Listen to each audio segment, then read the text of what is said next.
Hello, my multifamily friends. Welcome back to You Asked, We Answered, hosted by Southwest Utility Solutions. My name is Caroline, and I am your certified question answerer. And today, my question that I'm answering is, I have an irrigation system. How do I bill for water at my apartment community? That is a great question, and one that we are going to dive into pretty quickly and get answered for you guys. Now, let me preface here at the beginning of this video, the team here at Southwest Utility Solutions is growing, and with growth comes new office furniture. So if you guys hear some rattling in the background, it's because my wonderful partner in crime, my wonderful husband, is building us a new desk for our team member. So that is what the noise is if you hear it. So let's dive right in. Hope that's not a problem.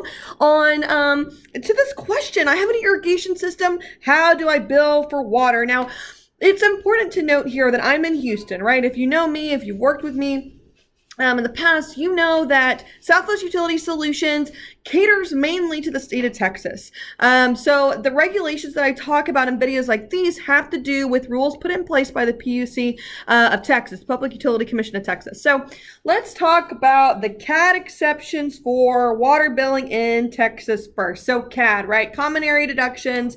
If you want to know what those are, check out one of the first questions that I answered in this You Asked, We Answered series, where we break down what CAD is, how that pertains to how you should be billing for your community, and what the different exceptions to CAD are and how they can affect you. That's it's an earlier video that I put together for you guys.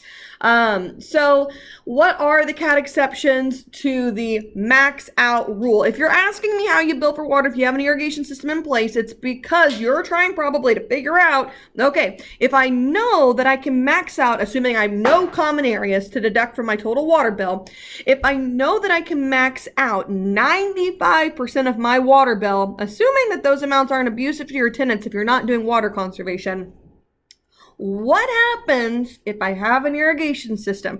Because I remember at some point in me engaging with Caroline's content that she said something about having an irrigation system, having to bill back 75%, being able to bill back 95% if you do something, if you're able to justify consumption, blah, blah, blah. I can't remember. Caroline, help me. I'm here to help. Let's break it down. Okay, so the exception to maxing out your water bill. So what are the exceptions put in line by the PUC of Texas that would prevent you from billing back 95% of your property's water bill? Number one, irrigation, right? Okay, we knew that was coming.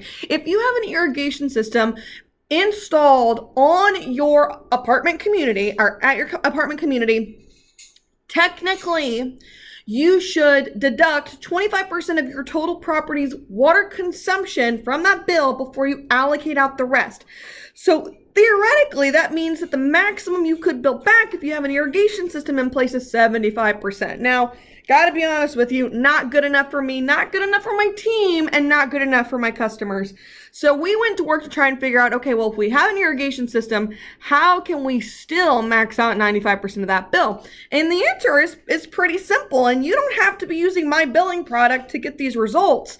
You just have to be able to follow through on them. So what do? I got an irrigation system and I want to bill through the max amount of my water. Two things. One, if your irrigation system is on its own meter, no problem. You just can't bill back that meter's consumption to your tenants. So how do I know if my irrigation system is on its own meter? Well, if you're in the city of Houston, for example, on the back of your bill, there's a little table. It shows the service period, the meter number, the consumption, and the amount, like for the line item for water and then for sewer. If your bill does not have a sewer line item on it, that's an irrigation account. Here's the reason why.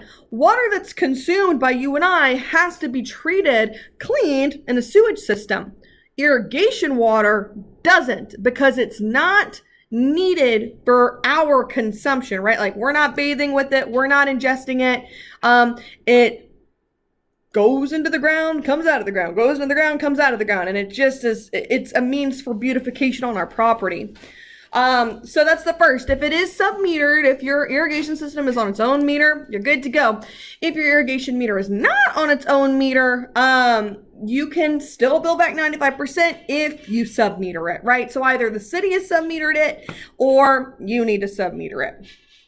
Those are kind of the two ways around being able to bill back more than 75% of your total property water bill if you do have an irrigation system on place. So let's talk about what the regulations say. I'm going to read you straight now. As always, I've got notes over here. You can't see them, I get it. If you want a copy of my notes, I'll send them to you, no problem.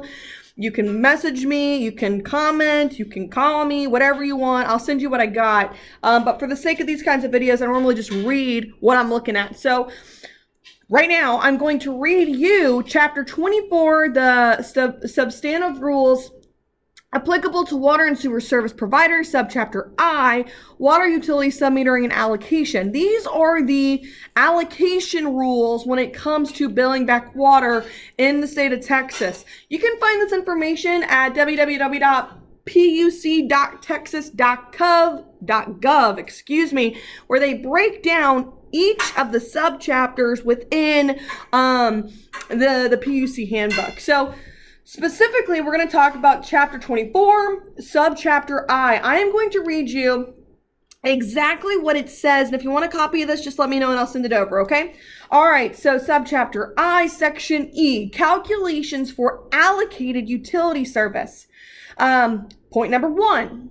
Before an owner may allocate the retail public utilities master meter bill for water and sewer service to the tenants, the owner shall first deduct, all right, point A here, dwelling unit base charges or customer service charge if applicable, and B, common area uses such as installed landscape irrigation systems, pools, and laundry rooms, if any, as follows. All right, so first, Section I. If all common areas are separately metered or sub-metered, deduct the actual common area usage. So that's what I was describing earlier. If you've got a sub-meter on your irrigation system, you can just back that consumption out. 9 times out of 10, it's a lot less than 25% of your total water bill. And then you can max out the remaining amount of the water bill, 95% of it. Okay, some point II. If common areas that are served through the master meter that provides water to the dwelling units are not separately metered or sub-metered, and there is an installed landscape irrigation system, deduct at least 25% of the retail public utilities master meter bill. Okay, subsection III. If all water used for an installed landscape irrigation system is metered or sub-metered, and there are other common areas such as pools or laundry rooms that are not metered or sub-metered, deduct at least 5% of the retail public utilities master meter bill. Or section 5, if common or IV, not good with Roman numerals, guys, just being real transparent with you. If common areas that are served through the master meter that provides water to the dwelling units are not separately metered or sub-metered, and there is no installed landscape irrigation system, deduct at least 5% of the retail public utilities master meter bill. So right there, that's section 4. Section 4. Per section 4, that's normally the norm, being able to bill back 95% of your bill. But as you can see, per those rules, there are ways to bill back more of your water bill, more than 75%. If you do have an installed irrigation system on site, you just have to make sure it is sub-metered. Like I said, if you want PUC rules for the state of Texas, reach out to me. I'll send you exactly what I'm looking at. I'll send you my notes just to make sure that you are as informed as possible.